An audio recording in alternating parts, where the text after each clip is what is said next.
ಗಂ ಗಣಪತಾಯೇ ನಮಃ. ಶ್ರೀ ಗುರುದೇವ ರುದ್ರಾಯ ನಮಃ. ಎಲ್ರಿಗೂ ನಮಸ್ಕಾರ ಸ್ನೇಹಿತರೆ, ನಾನು ನಿಮ್ಮ ಪ್ರಕಾಶ್.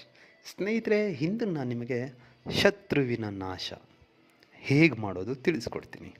ಅದಕ್ಕೂ ಮುಂಚೆ ನನ್ನ ಚಾನಲ್ನ ಸಬ್ಸ್ಕ್ರೈಬ್ ಮಾಡಿಲ್ಲ ಅಂದರೆ ಸಬ್ಸ್ಕ್ರೈಬ್ ಮಾಡಿ, ಲೈಕ್ ಮಾಡಿ, ಶೇರ್ ಮಾಡಿ, ಹಾಗೆ ಬೆಲ್ ಐಕಾನ್ ಬಟನ್ ಪ್ರೆಸ್ ಮಾಡೋದನ್ನ ಮರಿಬೇಡಿ. ಏಕೆ ಅಂದರೆ ಮುಂದೆ ನಾನು ಏನು ವೀಡಿಯೋಸ್ ಬಿಡ್ತೀನೋ ಅದೆಲ್ಲರಿಗಿಂತ ಮುಂಚೆ ನಿಮಗೆ ಬಂದು ಸೇರುತ್ತೆ.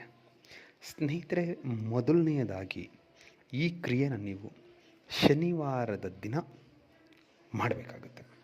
ಇದಕ್ಕೆ ಬೇಕಾಗಿರೋದು 5 ಮೆಣಸಿನಕಾಯಿ, 1 ಬಿಳಿಯ ಹಾಳೆ ಮತ್ತು ಸ್ಮಶಾನದ ಬೂದಿ. ಸ್ಮಶಾನದ ಬೂದಿಯಿಂದ ಬಿಳಿಯ ಹಾಳೆ ಮೇಲೆ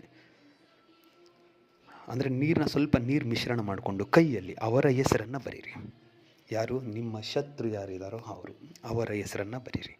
ಬರೆದಾದ ಮೇಲೆ ಅದರ ಮಧ್ಯದಲ್ಲಿ ಈ 5 ಕೆಂಪು ಮೆಣಸಿನಕಾಯಿನ ಹಿಡಿ ಒಣಗಿದ್ದು ಹಿಟ್ಟು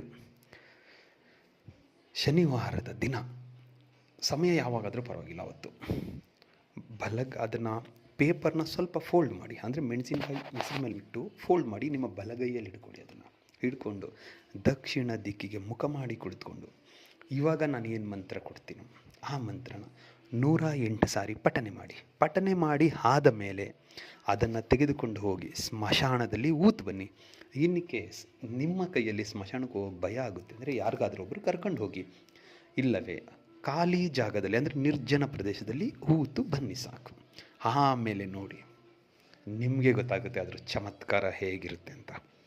ಇದನ್ನು ಮಾಡೋದಕ್ಕೆ ಬೇಕಾಗಿರೋ ಮಂತ್ರ ಓಂ ಭಗವತಿ ಕಾಳಿ ಕಪಾಲಿನಿ ದೇವಿ ಮಂ ಹಮ್ಮುಖಿ ನಾಶಂ ಕುರು ಕುರು ಸ್ವಾಹ.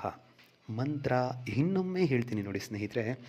ಓಂ ಭಗವತಿ ಕಾಳಿ ಕಪಾಲಿನಿ ದೇವಿ ಮಂ ಹಮ್ಮುಖಿ ನಾಶಂ ಕುರು ಕುರು ಸ್ವಾಹ.